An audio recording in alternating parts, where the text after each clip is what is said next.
Healthy Scratch Red Wings Report, presented by 5v5hockey.com.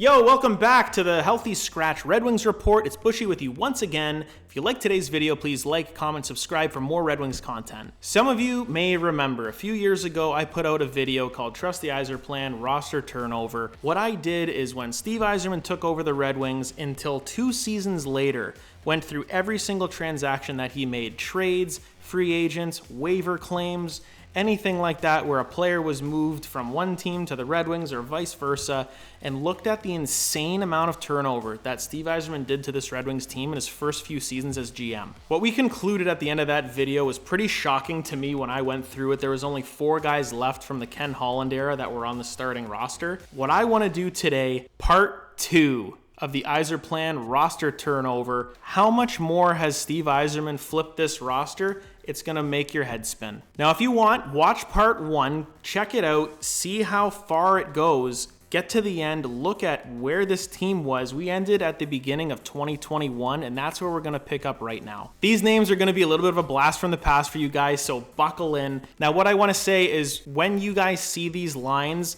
this was not specifically what the lineup was. It was just the roster and just my best recollection of where some of these guys played, so don't get after me about that. It's just who was on the team, and you're going to see some stuff where the guys change. Now, the roster when it started, Bertuzzi, Larkin, and Raymond, sounds pretty similar. I mean, Raymond was a rookie. We had Fabry, Suter, and Jakub Vrana. We had Zadina with Rasmussen and Vlad Namestnikov, Adam Ernie, Mitchell Stevens, and Sam Gagner with Giovanni Smith, Carter Rowney as the extras. We had Nick Leddy, Philip Hronik, Mark Stahl, Troy Stetcher, Danny DeKeyser, Mo Seider as a rookie, Gus Lindstrom, Jordan Osterley with Nedeljkovic and Grice and net. That's how we started 21-22. So this depth chart that you see is actually during the season, 21-22, looking at any moves that they made during the season, trade deadline, anything like that. You're going to see Jamel Smith claimed via waivers, Olli Juolevi, waivers. They picked up Jake Wallman and Oscar Sundqvist in the trade with Nick Leddy going. They signed Magnus Hellberg as a free agent to be that third goalie, and they gave Simon Edvinsson his entry-level contract. Now they shipped out Leddy, like I just said. They got rid of Troy Stetcher at the trade deadline and also Vladislav Namestnikov. Now you see the guys in green, those are the additions. We already took out the guys. Stetcher, Leddy, and Namestnikov are not there. We're already seeing 5 players added to the roster. 3 are gone. The 2022 offseason was where the Red Wings made a ton of moves. We all remember this. This was fairly recent. It's kind of funny to see how far we've come. Jeff Blashill was fired. Derek Lalonde hired. Signed Ville Husso, David Perron, Andrew Kopp, Kubalik, Sherratt, Mata, Hegg, Pizik. All free agents brought in. And hitting the bricks was Grice, Rowney, Jamel Smith, Sam Gagner, Stevens, Juolevi, Mark Stahl, Giovanni Smith to the minors, Danny DeKeyser, and Magnus Hellberg. All of them gone. You can see in green, 9 new faces just for the start of the 2022 season. This is the 2022 in-season trade deadline moves that the Red Wings made. Berggren got called up from the minors. They claimed Magnus Hellberg a second time off waivers to be the third goalie, and they signed Alex Chiasson as a free agent off of Grand Rapids. The subtractions, Giovanni Smith left in a trade. Philip Hronik was traded away to the Canucks, Bertuzzi to the Bruins, Vrana to the Blues, and then Sundqvist to the Wild. Soderblom got reassigned to the Griffins. So you see there's 3 new faces in there with Berggren, Chiasson, and Hellberg. So at the trade deadline, more getting rid of than adding. Just looking from where we started already, tons of new faces on this team. This brings us to this offseason. Buckle up for this one because there's a lot of moves. Alex DeBrincat brought in via trade. James Reimer, Alex Lyon, free agent goalies. Edvinsson potentially called up. Klim Kostin in a trade and then signed. Justin Hall, Shane Gostisbehere, Daniel Sprong, JT Compher, and Christian Fischer, all free agents brought in. And then the players that left, Mark Pysyk, Robert Hagg, Magnus Hellberg, Alex Nedeljkovic, Alex Chiasson, Pius Suter, Dominic Kubalik in the trade to Ottawa. Adam Ernie is a free agent and Zadina got terminated. Look at this team compared to what we started with in 2021. It's unbelievably different. This roster that we're looking at right now, the players that are highlighted in green are the only players that were there at the beginning of this video.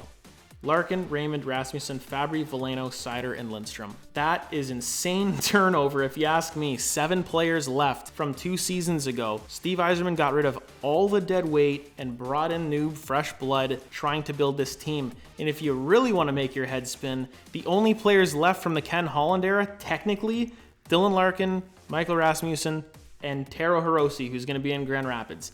That is it. So on the active roster, no defensemen, no goalies, 2 forwards, Dylan Larkin and Michael Rasmussen. Those are the only ones. Steve Yzerman has put his stamp on this team, and here's the exciting part. When I look at this roster, it doesn't even really include a lot of Ken Holland draft picks. We're seeing Seider and Raymond for sure. If Simon Edvinsson makes the team or Marco Kasper makes the team, amazing. Elmer Soderblom as well. Sebastian Cossa, Carter Mazer, like Nate Danielson, Axel Sandin Pellikka.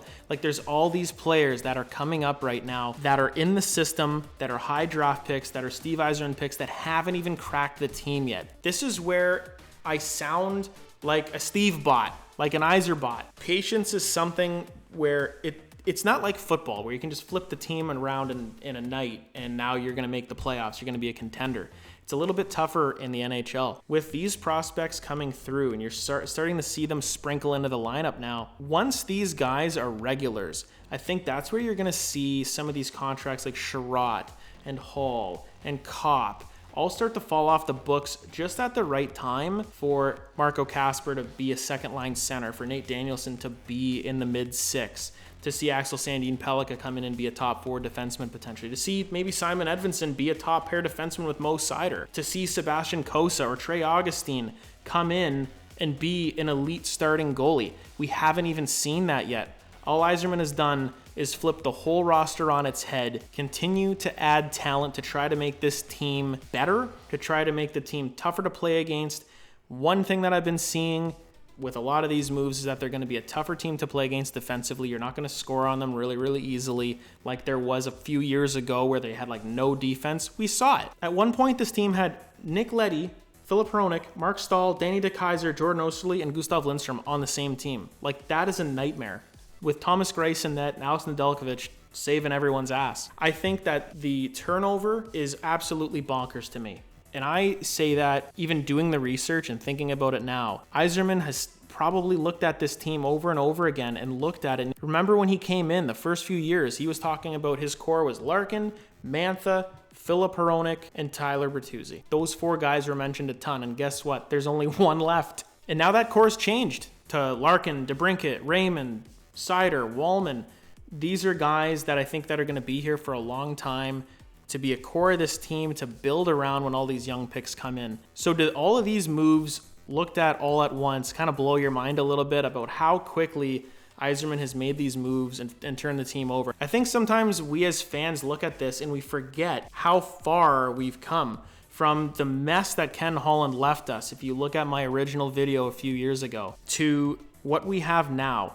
Our team today would kick the shit out of the team that Ken Holland left us, and there is no doubt in my mind that that would actually happen. So looking at the roster right now, I want to open it up to you guys.